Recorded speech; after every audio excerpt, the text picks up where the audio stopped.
and welcome to Trinity Sermons. Thanks for joining us for our weekly sermon here at Trinity Church Streetsville. Trinity is a church in the heart of the village of Streetsville in Mississauga, Ontario.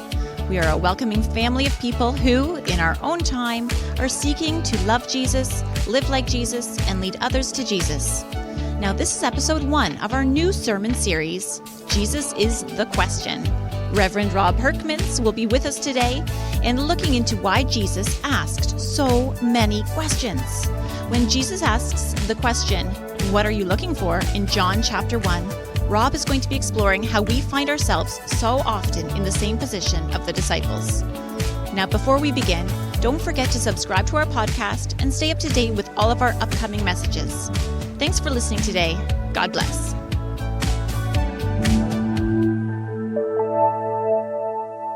Normally at this time, I would invite somebody to come forward and do our reading for the day.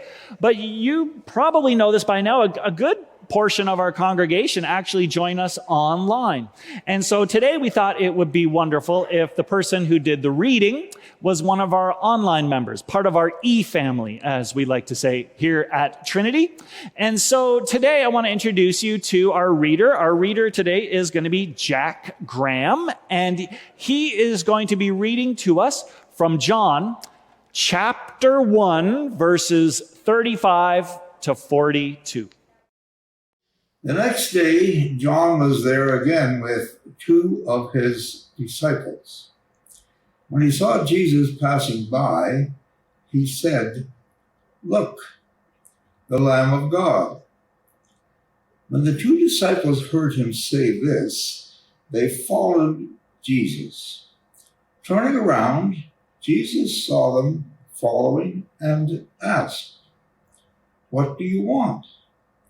They said, "Rabbi," which means teacher, "where are you staying?" "Come," he replied, "and you will see." So they went and saw where he was staying, and they spent that day with him. It was about 4 p.m. Andrew, Simon Peter's brother, was one of the two who heard what John had said and who had followed Jesus.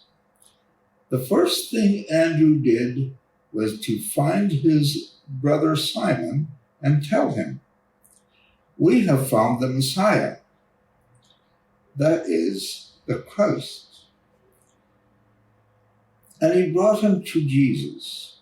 Jesus looked at him and said, "You are Simon, son of John. You will be called Cephas," which, when translated, is Peter. A reading from the Word of God. There's an old joke, and if you've heard it before, please laugh anyways. There's a pastor of a small congregation who is sitting down, and he's got a bunch of children in front of him, and he's going to do a little teaching, a little lesson with them. And as an illustration, what he's going to do is he wants to describe to them a squirrel. And he says, "Boys and girls, I'm going to describe something to you, and as soon as you think you know what it is, just raise your hand, and I'll call on you." And so he starts, and he says, "The thing that I'm thinking about lives in trees." There's nothing. The kids say nothing. He says, "Okay, the thing that I'm thinking about has a big bushy tail." Anyone? No, there's no answer. They don't know. Okay, the thing that I'm thinking about likes to collect nuts and likes to eat nuts. Still, the kids don't say anything. He keeps going. It's got beady eyes and on. And he's getting exasperated. And finally, one little boy tentatively raises his hand, and he's like, "Oh, yes, please, tell me." And he says, "Well, listen." He says, "I know the answer has to be Jesus, but it sounds an awful lot like a squirrel to me." Oh, you know what? For many of us, it doesn't matter what the question is, Jesus is the answer. You've probably seen the bumper stickers on the cars going down the street that says Jesus is the answer. And there's absolutely nothing wrong with that. In fact, one of the reasons many of you are here today is because you have found Jesus to be the answer. You had a problem in your life, and Jesus was the answer. You had a crisis, and Jesus was the answer. You were wrestling with something. Maybe you were even wrestling with doubt. You didn't even know if there was a God out there at all. And it was only when you encountered Jesus did you find the answer that you were looking for. So yes, Jesus is the answer. Many of you are convinced about that. Others of you might not be convinced yet that Jesus is the answer, but you're hoping, and that's why you're here today. You're here, you're looking for an answer, and you're hoping Jesus might be able to help you with that. You've got some problems. Jesus, do you have an answer to my problems? Maybe it's a financial problem. Jesus, do you have an answer to this problem? You've got some relationship problems. Jesus, can you give me an answer? The doctor called and it wasn't good news. And you're like, Jesus, do you have an answer to my problem? So yes, some of us are here because we know that Jesus is the answer. Others are here because we hope that Jesus is the answer. But what I want to share with you today is that there's another way to look at who Jesus is. And let's do this by the numbers. I want to share with you 3 numbers, and this might change the way you think about Jesus, the answer man. The first number is 307, the second number is 183, the third number is 8. 307, that is the number of questions in the whole New Testament that Jesus asks other people. That's how many times Jesus asks a question, 307. 183, that's the number of times that somebody asks Jesus a question. They say, Jesus, I have a question for you, 183 times. 8 is the number of times Jesus actually gives an answer to the question that somebody is asking. In fact, another study, they read it a little differently, and they said actually that number could be actually 3. All that means is this. When you come to Jesus with a problem, there are 40 times more chance that he asks you a question than he gives you an answer, the answer that you're looking for. He's 40 times more likely. Which means that maybe Jesus isn't so much the answer as Jesus is the question. Jesus isn't the answer man. Jesus is the great question asker. And in this teaching series for the next number of weeks, we're going to look at some of the great questions that Jesus asked. And what we're going to see is asking questions was way more Jesus' style than giving answers. And this all started like way early on in Jesus' life. You know, there's a story in Luke's gospel, in Luke chapter 2, where Jesus is at the temple with his parents and he gets lost. And they have to go back and they're looking for Jesus, and they finally found him like 3 days later. It sounds crazy, but they find him, and look what, after 3 days, they found him in the temple courts. He was sitting among the teachers, listening to them and asking them questions. From a very early age, pre-teen Jesus is asking questions. And his parents are understandably upset, and they're like, Jesus, come on, you know, what's going on? And rather than give an answer to how he got lost, Jesus actually asks them questions. Why were you searching for me? He asked. Didn't you know that I had to be in my Father's house? These, by the way, I guess you could say are the first recorded words of Jesus, and they're both questions. So if Jesus' first words were questions, it might not surprise you to know that so were his last words. As Jesus lay hanging on the cross, his life bleeding out of him, his last words were, my God, why have you forsaken me? Another question. After Jesus rose from the dead, you would think finally then Jesus would start giving us some answers, explaining Jesus. What was it all about? What is this? And he'd start giving some statements. But actually, no, the very first words out of Jesus' mouth in the Garden of Gethsemane when Mary Magdalene comes up to him is he says, woman, why are you crying? You see, Jesus' life starts with a question. His life ends with a question. At the resurrection, his new life restarts with a question. And all the time in between, it's just more and more questions. Where is your faith? Why do you worry? What is your name? How much bread do you have? What do you want? Do you want to be healed? Why are you so afraid? Why do you still doubt? Could you not wait with me for 1 hour? Do you love me?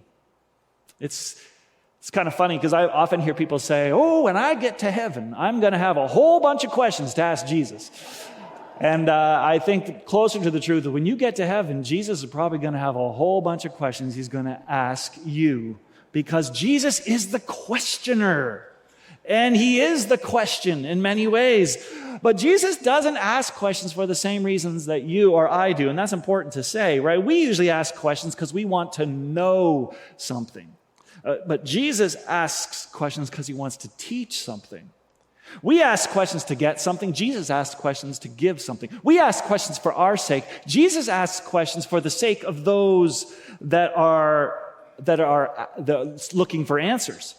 And Jesus, therefore, he's not asking questions because he's ignorant, like, duh, I don't know the answer to this. Could you please tell me? It's not out of ignorance. But Jesus asks this because I think he's highly intelligent. Jesus knows the power of a question. He knows that questions have the ability to inspire people. I mean, if you've ever been in a workplace and you really want to inspire people, throw a question in front of them. How do we solve this problem, team? And a question will inspire them to new heights and new actions. Jesus also knew that questions can persuade people. If you've ever seen a courtroom trial, then sometimes it's actually the question that the attorney asks. He says, where were you on the night of the murder? And that's the thing that convinces the jurors. Jesus also knew that questions connect people, and that when you ask questions, it actually forges an intimacy between people as well. Think about when you meet someone, you start asking questions. Oh, where are you from? What's your family look like? What do you like to do during the day? These are all intimate questions. These are getting at some of who we are, and so it actually creates an intimacy to ask questions. Maybe that's why Jesus asked so many questions, because he wants to create intimacy with us. Jesus also knew that questions can stimulate thought. That's why great teachers, both in Jesus' day, even today, they ask a whole lot more questions than making a whole lot of statements. You know, class, what do you think will happen next in this chemical reaction? Class, can you explain why this happened? Why do you think this happened? And maybe, frankly, as a preacher, I should be asking more questions and telling fewer stories. What do you think about that? And finally, Jesus knew that questions have the ability to disarm us. I mean, making a statement to somebody like, hey, you shouldn't do that. We have so many defense mechanisms. We can kind of block those out, the things that we don't want to hear. But a question sounds different. Hey, why do you do that? That question sneaks past some of our defenses. It catches us off guard, forces us to think twice. And I would dare say there are some things in your life, that some changes in your life that will only happen when you hear a well-timed question. Jesus often asks questions that we are too afraid or too unaware to ask ourselves. So just want to take a little pause there, because that's a lot to take in so far. And some of you, well, how do you feel about this, everyone? How do you feel about all these questions? Some of you might be saying, actually, I kind of like the idea that Jesus asked so many questions, because I have a whole lot of questions, and it makes Jesus more relatable, makes him more human. That's great. Others of you might be kind of puzzled or a little bit confused, because you'll be like, I thought Jesus was like the Son of God. And if he's God, why does he have to go around asking questions? I mean, doesn't he already know the answers to these questions? So I'm kind of puzzled. That's a fair thought to have. Others of you might actually be a little bit angry, because you might say, I think you're being disrespectful. You're making Jesus out to be some ignoramus who doesn't know anything, that he's this wishy-washy liberal who doesn't believe in any truth and doesn't have any answers. And I don't believe that about Jesus. I believe he is the truth. I think that's a good point. And others of you, and I think this is where I think we probably should be, is we might be a little bit anxious, that Jesus asks so many questions? Because what if he asks me a question? What if he asks you a question? Or better yet, what if he asks you the question about that thing, that thing that you don't want to talk about and that thing you like to keep hidden? What if he were to ask you a question about that? That's kind of confrontational. I'm not sure how I feel about that. Like it or not, though, this is how Jesus worked. And it is also, I think, the way that we should work as a church. I think that we would gain a lot by following Jesus' model of question asking. It can be so tempting for Christians to go out there and pretend to be the one who have all the answers, right? Even we go around pretending to be the ones with the answers to questions that nobody is really asking in the first place, right? We sometimes act like we know all the answers. We behave like we know all the answers. We feel like we have to have all the answers. And when we do this, man, oh man, it could be a real turnoff for the people that we're trying to reach, or people who are searching for Jesus. Also, have you ever noticed that just giving answers to people's questions is rarely transformative? You've probably had an ongoing argument with someone for years and years and years, and you've made your case, and you've made an airtight argument again and again and again, but it hasn't changed their mind, and it hasn't transformed them. Why? Because that's not what statements do. That's what questions do.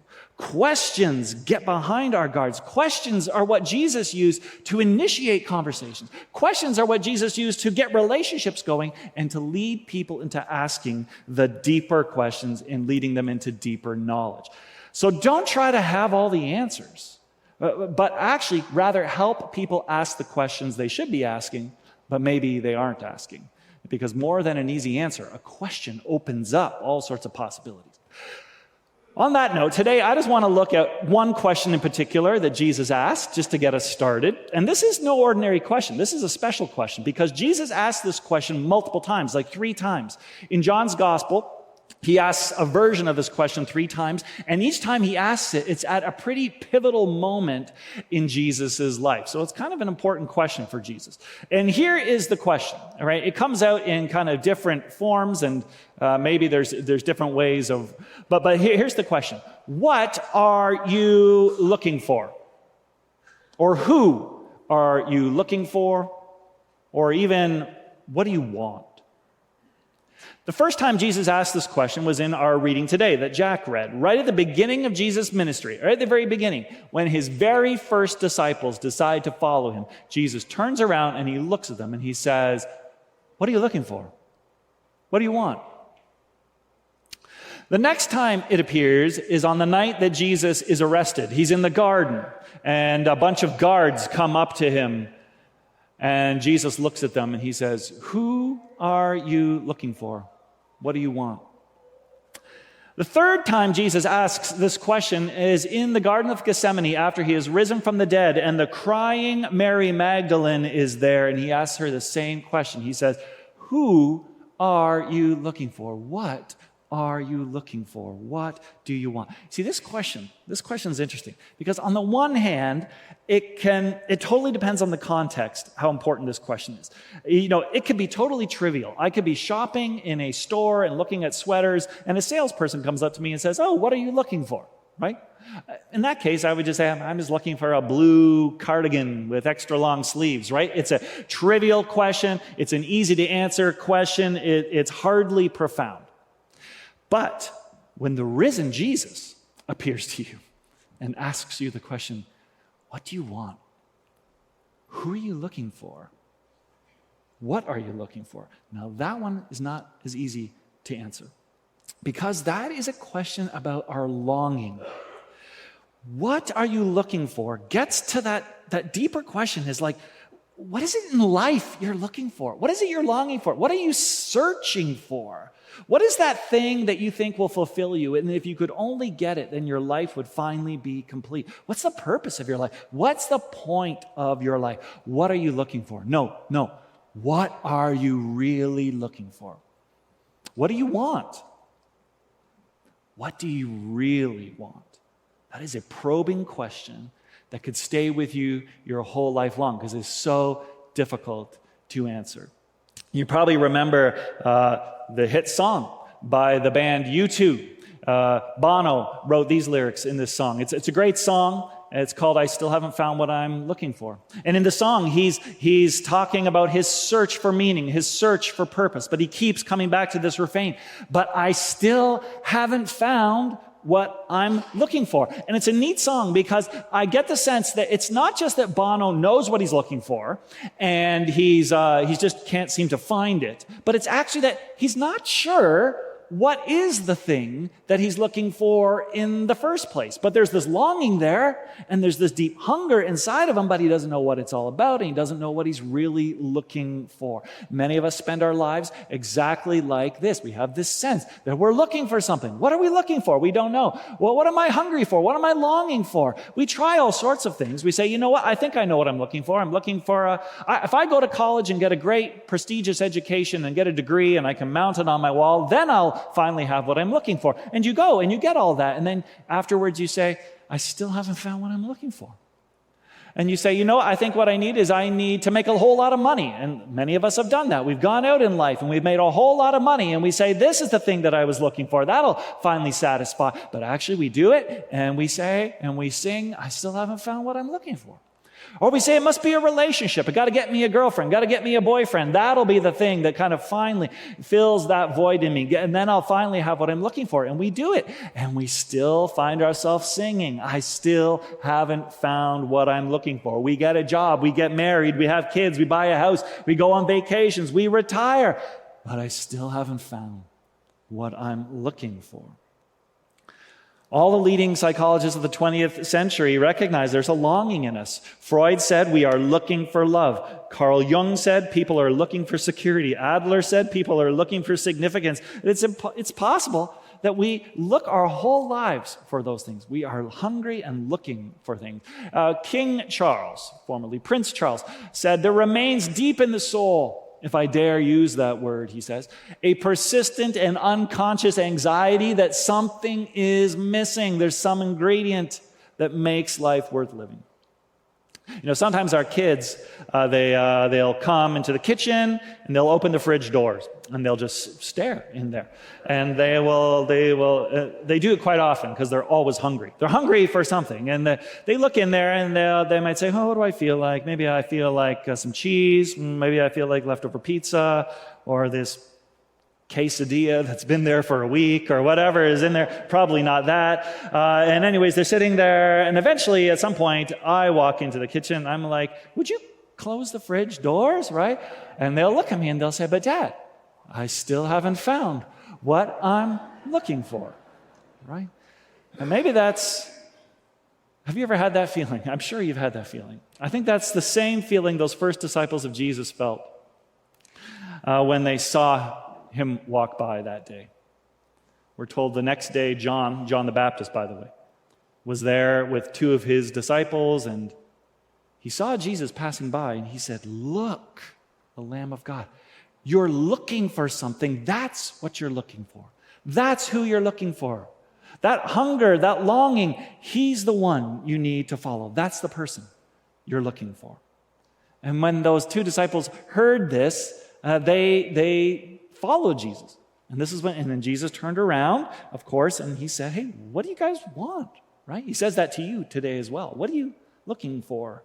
And this is awesome because it's their chance to finally ask the burning questions that they have, right? They could have said, oh my goodness, what do we want? We want freedom and we want hope and we want God's kingdom to come and we want God to return and rule in Jerusalem and we want the world to be restored and we want the Messiah. We want to know, are you the Messiah? Are you the chosen one? Are you the one who's going to save us all? We have so many questions.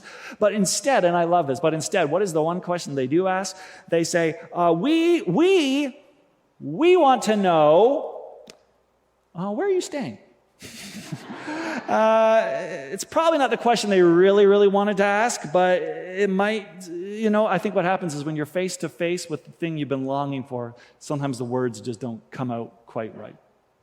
It doesn't matter though, because Jesus offers them the perfect response to this question. And as I mentioned, Jesus doesn't give a lot of answers to questions, but in this case, he kind of does answer their question, where are you staying? And it's the same reply, by the way, that he gives to you with whatever question you've come to church with today. And the question is this: come and see. Come, he replied, and you will see. What are you looking for?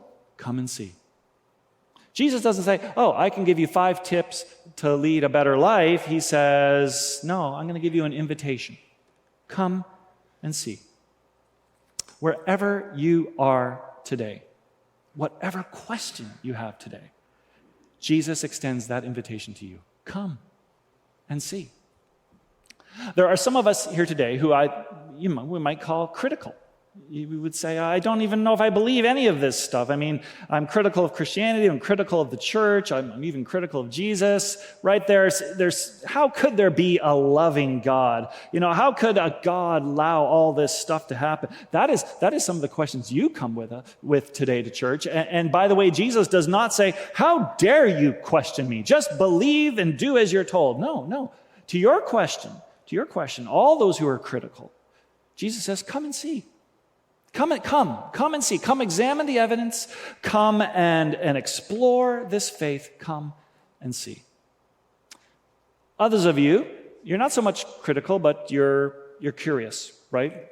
You've done a lot of thinking already about Jesus, and maybe you're like those disciples, but you're wondering, how can I have faith? Or how do I learn how to pray? Or how do I read the Bible? These are some of the questions that you've come with today. And Jesus says to you, come and see.